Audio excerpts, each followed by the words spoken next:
RPG a day, 2018, day 14. Describe a failure that became amazing. No pressure for this one, got far too many stories to go through, so I've put together a pie chart of indecision. On a quick note, it was kind of interesting that I didn't have any Dungeons & Dragons or Warhammer Fantasy roleplay or similar high fantasy stories on there.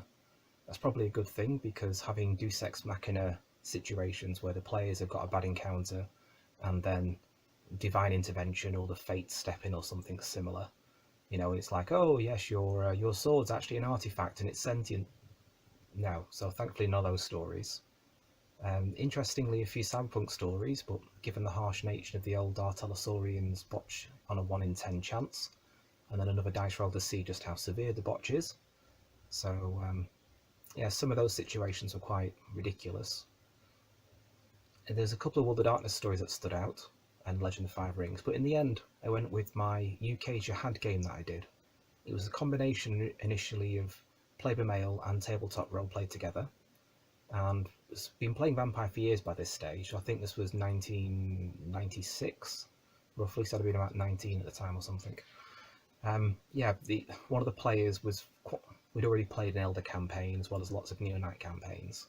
So they said, well, let's do a Methuselah game. You know, you run it, we could have various other people playing Methuselahs as well. Let's do a Jihad. And the failure was in thinking, yeah, that'll work, okay, that's great.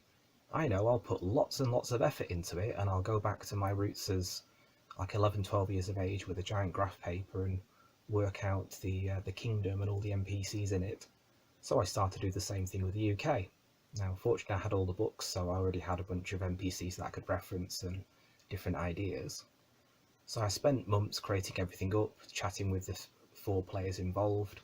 And in the end, of course, the next failure was to allow the power scale to go incredibly ridiculous, all the while warning the players that because of the depth that they were going to, they probably need constant GM assistance. You know, it's hard to roleplay a character with intelligence 9 when human maximum is 5, and lots of laws that the players don't have as well. So on the first turn, expecting everything to go well, everyone's characters have been well worked out, they've got all these connections, motivations, roleplay hooks and interests, brilliant. They get their first turn and it's explaining different things out, and I'm sat down at the table with each player doing like a little solo session, and then we worked out their orders. And the person whose idea, of course, was an Assimite. He always plays an assassin, nearly always, or fighter thief in the old D&D stuff. And unsurprisingly, he decides that his character's going to get out of torpor and start killing all the Tremere in the UK. Now, another player at that stage his character had been psychically linked to a Tremere, and he was trying to undermine the Tremere power in a very, very subtle way by going into the dreams of this, not quite a Neonite, more, you know, sort of 8th generation, 100 and something year old vampire. I can't remember the exact details, not important. But yeah, it was in the dreams of this Tremere and witnessed the attack on the Chantry psychically.